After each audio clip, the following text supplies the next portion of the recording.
నేను ఈరోజు పోరాడడం కాదు.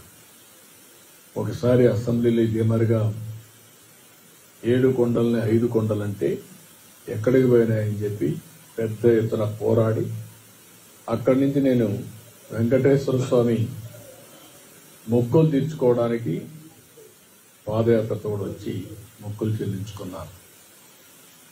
ఎందుకంటే మనలాంటి వాళ్ళు కూడా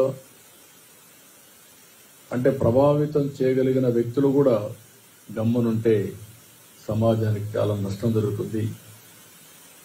ఆ రోజు మీరు ఒక్కసారి చూస్తే నేను ఏదైతే ప్రాణదానాన్ని ఇనాగరేట్ చేసి వచ్చాను, వస్తా ఉంటే 24 క్లేమోర్ మైన్స్ నా మీద బ్లాస్ట్ చేశాను.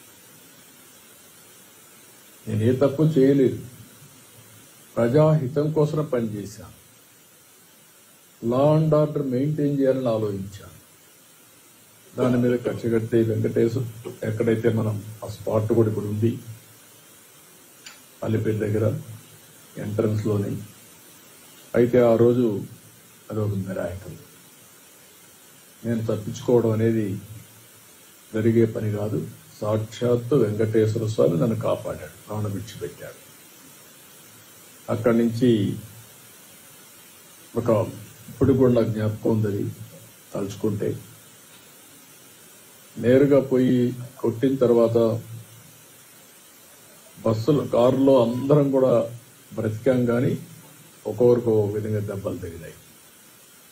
నేనున్నాను, కృష్ణమూర్తి ఉన్నాడు, గోపాలకృష్ణారెడ్డి, రాజశేఖర్ రెడ్డి, వీళ్ళందరూ ఉన్నాం.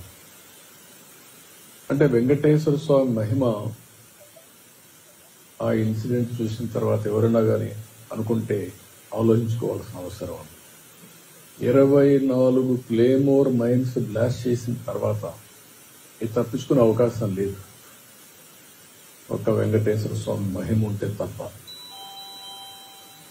అందుకనే నేను ఎప్పుడు కూడా ప్రతి ఒక్కరికి విజ్ఞప్తి చేస్తూ ఉంటాను, ఇక్కడుండే వ్యక్తులు ఎవరూ అపచారాన్ని చేయొద్దండి. అపవిత్రానికి ఎక్కడ కూడా ఒక తెలుసో తెలియకో అపచారం జరిగేదానికి సహకరించద్దని చాలా చెప్తాను.